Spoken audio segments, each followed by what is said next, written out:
एवं आज यूपीडब्ल्यूएससी सहायक बोरिंग टेक्नीशियन का पेपर हुआ है। तो उसमें जो सामान्य अध्ययन के क्वेश्चन आए थे यानी जीएस के, और जो हिंदी के साथ में जो मैथमेटिक्स और रीजनिंग के क्वेश्चन थे, तो उनका सोल्यूशन हम देखेंगे और डिटेल सोल्यूशन और मोस्ट एक्यूरेट सोल्यूशन। तो जीएस का ये जो आप सोल्यूशन देखोगे तो आपका जो आने वाला एग्जाम है, चाहे वो सप्लाई इंस्पेक्टर एलडी यूडी वाला हो या लेखपाल वाला हो या पीटी हो, तो जीएस में क्या शिफ्ट हुआ है, क्या चेंज आया है, वो आप इससे जान पाओगे और ये डिटेल सोल्यूशन मैं आपको दूंगा तो काफ़ी हेल्पफुल होगा। दूसरी बात ये है कि इसमें एक चीज़ और आप नोटिस करोगे कि जो क्वेश्चंस हैं उसमें जो करंट अफेयर के सवाल पूछे गए हैं वो सारे इसी 2022 के हैं। 2021 का एक भी सवाल नहीं पूछा गया है, मतलब वो भी ज़्यादातर जून या अप्रैल मई जून इसी 3 महीने के अंदर के सारे करंट अफेयर पूछे गए हैं। तो ये भी एक राहत भरी खबर है कि आने वाले एग्जाम के दृष्टि से, जैसे लेखपाल का एग्जाम हो या बाकी एग्जाम हो, तो उसमें आप 2022 वाला करंट काफ़ी अच्छे से तैयार कर लें। तो करंट का जो भी सवाल आने वाला है वो ज़्यादातर संभावना है कि 2022 से ही आएगा। इस शिफ्टिंग से तो यही पता चलता है। आगे आइए अब हम शुरू करते हैं।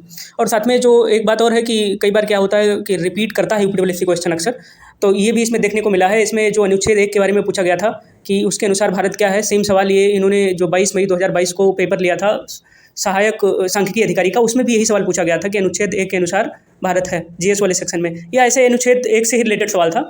तो अगर ऐसे ये क्वेश्चन आपके तैयार है तो होप सो कि एक आध क्वेश्चन इसका आगे आने वाले किसी एग्जाम में मिल भी जाए। और वैसे भी मैं इसमें डिटेल सोल्यूशन बताऊंगा तो कई सारे फैक्ट आप और जान पाओगे। आइए शुरू करते हैं। पहला जो सवाल था वो था हड़प्पा संस्कृति की मुहर और टेराकोटा कला पर किस जानवर को नहीं दर्शाया गया था।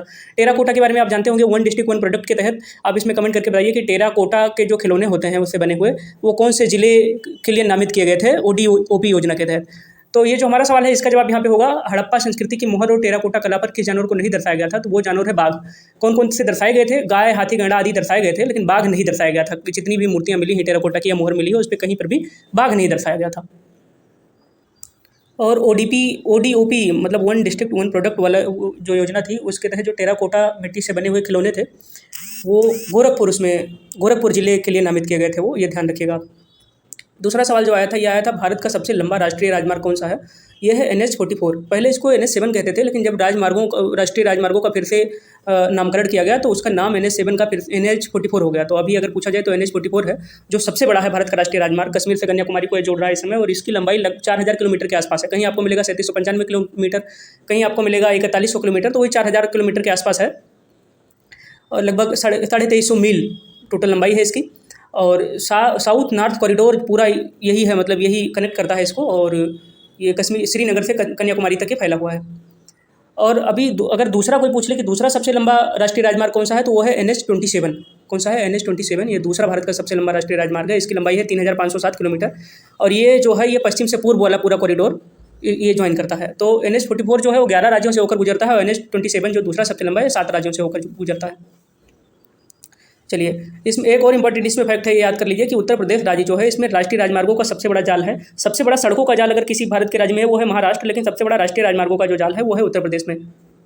ये फैक्ट भी याद रखेंगे। आगे, दांतों में कैविटी किस तत्व की कमी से होता है। तो दांतों में जो कैविटी होता है फ्लोरीन की कमी से होता है। दांतों में फ्लोरीन की अगर कमी हो तो कैविटीज हो जाती हैं, लेकिन फ्लोरीन की अगर बहुत ज़्यादा अधिकता हो जाए तो भी दांतों में क्षरण होना शुरू हो जाता है। तो फ्लोरीन की एक निश्चित मात्रा जो है ये स्वस्थ दांतों के लिए जरूरी होता है।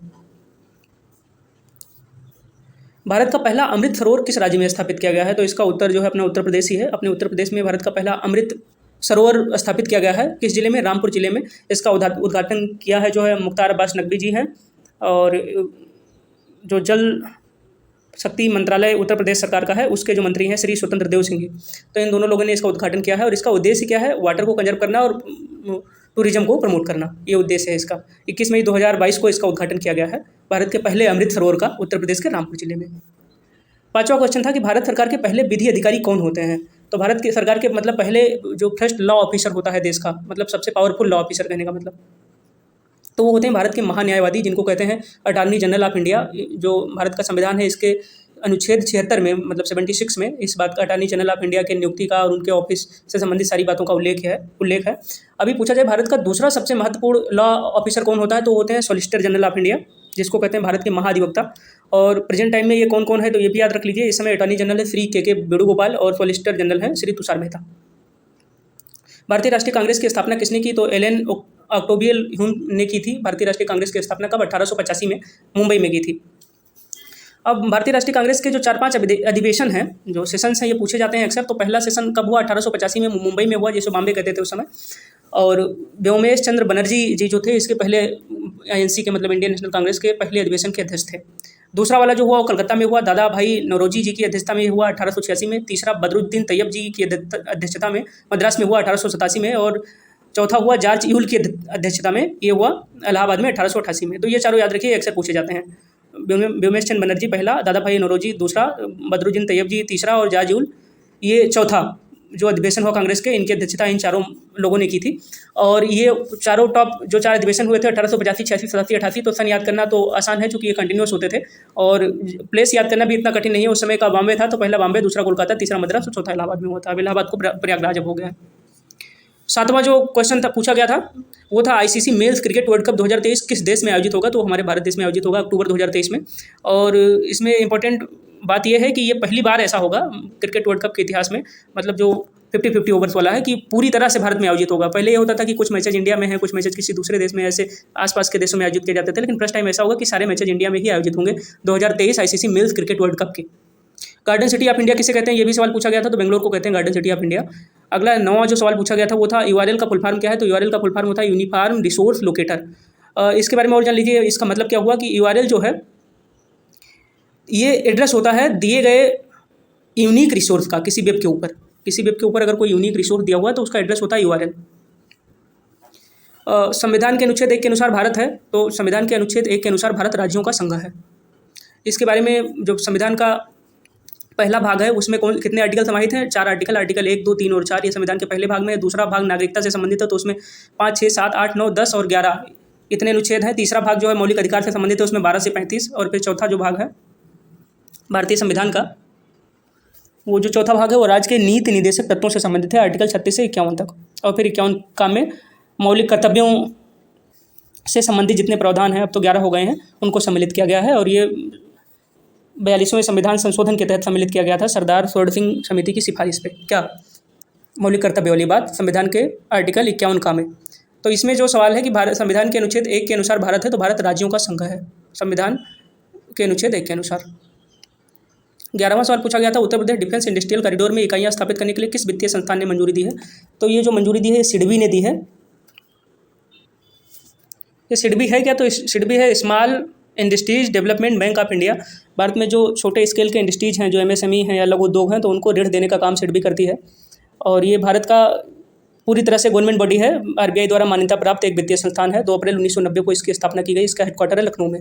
इस समय इसके जो अध्यक्ष हैं वो हैं श्री शिवा सुब्रमण्यम रमन जी। और Uttar Pradesh defence industrial corridor में अलग अलग यूनिट सेट करने के लिए सिडबी ने लोन देने के लिए एमओयू पे हस्ताक्षर किए हैं। जो 12वां वाला क्वेश्चन था ये है किस भारतीय व्यक्तित्व को ब्रिटिश काउंसिल के इंडिया यूके टुगेदर 2022 के सीजन ऑफ कल्चर प्रोग्राम का ब्रांड एम्बेसडर बनाया गया है? तो हमारा देश जो है आज़ादी का अमृत महोत्सव मना रहा है, 75 साल हुए हमारी आज़ादी के। तो उसी के तहत ब्रिटिश इंडिया जो काउंसिल है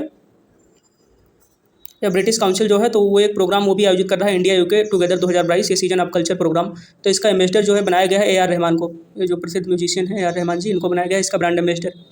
13वां सवाल जो है वो रुपये 100 के नोट पर राशि कितनी भाषाओं में लिखी जाती है? राशि का मतलब 100 रुपये का नोट है, तो उसमें 100 रुपये कितने अलग अलग भाषाओं में लिखा जाता है? तो ये चाहे 100 रुपये का नोट हो, 10 का नोट हो, 20 का नोट हो, सब पे ऐसे इतने ही भाषाओं में लिखा जाता है। ये है 17 भाषाओं में। किस भारतीय राज्य ने नवविवाहित आदिवासी जोड़ों के लिए एक व्यापक हेल्थ केयर सर्विस शुरू किया है?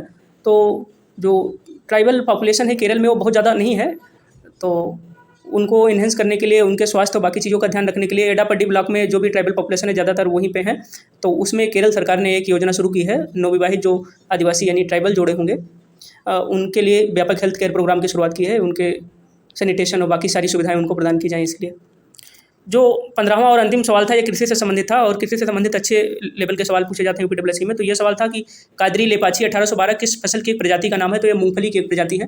ये पूछा भी इसलिए क्या करंट से रिलेटेड ये है, ये इसको विकसित किया गया है। इसका सबसे बड़ा जो एडवांटेज है वो ये है कि ये सूखा रोधी है, ये सूखे में भी बराबर प्रोडक्शन इसका होता है। तो जिन राज्यों में ज़्यादा मूंगफली का प्रोडक्शन होता है, जिसमें शामिल है मध्य प्रदेश हो गया और गुजरात हो गया, राजस्थान हो गया, ऐसे राज्यों में जहाँ पानी की कुछ मौसमों में दिक्कत होती है, तो उनमें भी बहुत प्रभावी फसल इसकी होती है। इसलिए न्यूज़ में था इस समय कादरी लेपाची 1812 किस फसल की प्रजाति है? तो ये मूंगफली की प्रजाति का नाम है। तो ये पूरे 15 क्वेश्चन आपने देख लिए। होप सो कि इससे आपको 15 से ज़्यादा कई सारा ऐसा फैक्ट जानने को मिला होगा जो आगे के एग्जाम में आपके लिए उपयोगी साबित हो सकता है। आपने ये वीडियो देखा इसके लिए आपका बहुत धन्यवाद।